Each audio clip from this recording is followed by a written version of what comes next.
በጣም ይህንን ጥያቄ እንድትመልስልኝ እፈልጋለሁ። ብዙ ጨንቆኝ ግራ ገብቶኝ መዳኔንም እየተጠራጠርኩ ነበረ። በጌታችን በኢየሱስ ክርስቶስ ካመንኩኝ 5 ዓመት ሆኖኛል፣ ግን እስካሁን ድረስ ልሳን ተናግሬ አላውቅምና ምን ትለኛለህ? አትጨነቅ። ለምሳሌ ፕሮቴስታንት እምነት ጀማሪ ወይም የሁሉ ፕሮቴስታንት መጀመሪያ ላይ ከካቶሊክ ወጥቶ እምነቱን የጀመረው ማን በሚባል ሰው ነው ታውቀዋለህ? ሉተር ነው። ማርቲን ሉተር ይባላል፣ ጀርመናዊ። ልሳን ተናግሮ አያውቅም ወዳጅ። ቢሊግራም ቅድም የጠቀስኩልን ሰውዬ ሰምተሃል? ዓለምን በወንጌል ይዞ የኛ ሰፈር ልጅ ልሳን እያለ ቀበሌውን ሲበጠብጥ ሰፈሩን ሲበጠብጥ እሳቸው ልሳን ተናግሮ አያውቁም። ዓለምን በወንጌል አዳርሰዋል። ስለዚህ ምንድነው የምትፈልገው? እሳቸው ያለ መንፈስ ቅዱስ ነው ቢሊግራም ወንጌል የሰበኩት እንዳትለኝ። ሉተር ያለ መንፈስ ቅዱስ ነው መዳን በድነት በእምነት የሚለው የተገለጠለት እንዳትለኝ። ስለዚህ መንፈስ ቅዱስ ልሳን አይደለም። መንፈስ ቅዱስ የሥላሴ አንዱ አካል ነው፣ የምንሰግድለት ነው። አምላካዊ ባህሪያት ሁሉ ያሉት መንፈሳዊ አካል ነው መንፈስ ቅዱስ። ልሳን የጸጋ ስጦታ ነው። አንዳንድ ሰዎች ልሳንን መንፈስ ቅዱስ ስለሚሉት እንደኔ አሁን ማስተማር የመንፈስ ቅዱስ የጸጋ ስጦታ ነው። ማስተማር መንፈስ ቅዱስ ነው። እያስተማርኩ እኮ ነው። የጸጋ ስጦታን ጊፍቱን ስጦታውንና ሰጪውን መለየት።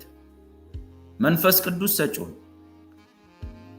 እግዚአብሔር ደግሞ ወዳጅ እግዚአብሔር አብ በክርስቶስ በኩል ማለት ነው የመንፈስ ቅዱስ ጸጋዎችን ሳይሆን ይሰጠ ራሱን መንፈስ ቅዱስን መለኮቱን የሥላሴን አንዱን አካል። መንፈስ ቅዱስ ደግሞ እንደሚፈቅድ ይላል ቆሮንቶስ 14 ላይ የጸጋ ስጦታዎችን ይሰጣል። አንተ እንደፈለክ እኔ እንደፈለኩ ሳይሆን አንደኛ ቆሮንቶስ 14 አንደኛ ቆሮንቶስ 12 ከ1 እስከ 4 ላይ መንፈስ ቅዱስ እንደሚፈቅድ። ስለዚህ መናገር አልቻልክም አይደል? አዎ በቃ መንፈስ ቅዱስ አልፈቀደም ማለት። ጳውሎስ ምን አለ? ከልሳን ይልቅ በልሳኖች ከመናገር ይልቅ በትንቢት መናገርን በብርቱ ፈልጉ ይላል። ስለዚህ አንተ የሚበልጠውን ነገር ጠይቅ መጽሐፍ እንደሚለው። ሌላም ተጨማሪ ነገር ያግዛል። አንደኛ ቆሮንቶስ ምዕራፍ 12ን ሙሉን አጥናው። መንፈስ ቅዱስ እንደሚፈቅድ ነው ስጦታን የሚሰጥ። አንተ ስለፈለክ እኔ ስለፈለኩ ሞክር ተናገር አፍ ላይ ያለ ብልም 3 ምንጮች አሉ። የልሳንም ይሁን የተለያዩ ስጦታዎች 3 ምንጮች አሉ። አንዱ መንፈስ ቅዱስ፣ በመንፈስ ቅዱስ የሆነ ልሳን አለ። ሌላው ደግሞ በስጋ ይሆናል ወይም በልምምድ በሙከራ። እስቲ አፍ ላይ ያለውን በለው ሞክረው፣ አምጣው ተናገረው፣ አማርኛም ተው ኦሮምኛም ተው፣ እስቲ አፍ ላይ ያለውን ፊደል ድገመው በለው ደጋግመው በሚል ማለት። ሶስተኛው ደግሞ ካልተጠነቀቅን ቸርች ውስጥም ሾልኮ ሊገባ ይችላል። እርኩሳን መናፍስት ተመሳሳይ ነገር ያደርጋሉ። እኛማ ሾልኮ ሲገቡ እናውቃለን፣ እናገኛቸዋለን። አንድ አይነት ነው። መሀሉ ላይ ሃሌሉያ ሁሉ ይገባል። ግን ስንጸልይ ነገርየው ሌላ። ግድ ቀርጸን ማሳየት የለብንም። ግን ተመሳሳይ አንድ አይነት የሚመስል ሃሌሉያ ገብቶበት ግን ቢሮ ወስደን ቼክ ስናደርገው ሌላ የሆነ አለ ለማለት ነው። ሶስተኛውም ይገባል ካልተጠነቀቅን። ሁላችሁም በልሳኖች ጩሁ የሚባልበት ቸርች ውስጥ ሶስተኛውን በነፃነት ይሰራል። ይሄ ነው።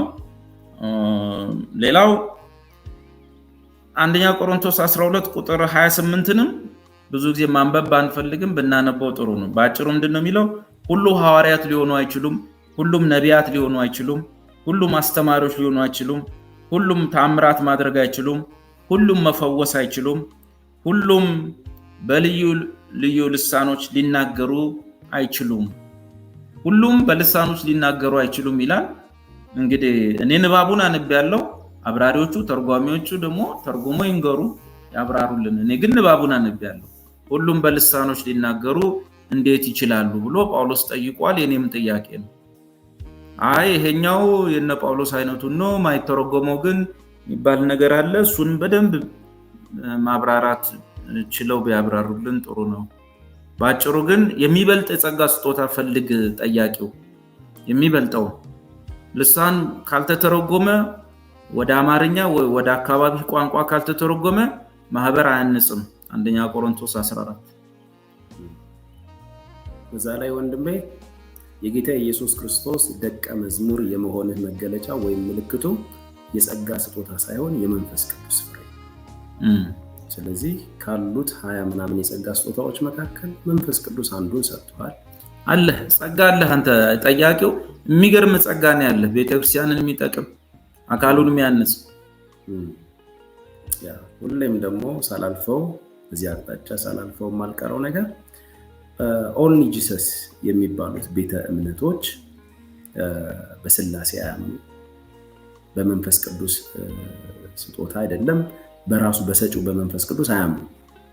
ነገር ግን ከፕሮቴስታንቱ ባልተናነሰ እንዲያውም በበለጠ ነው አሁን ልሳን የሚባለውን ነገር እየተናገሩ የሚጮሁት እንደዛ ነው።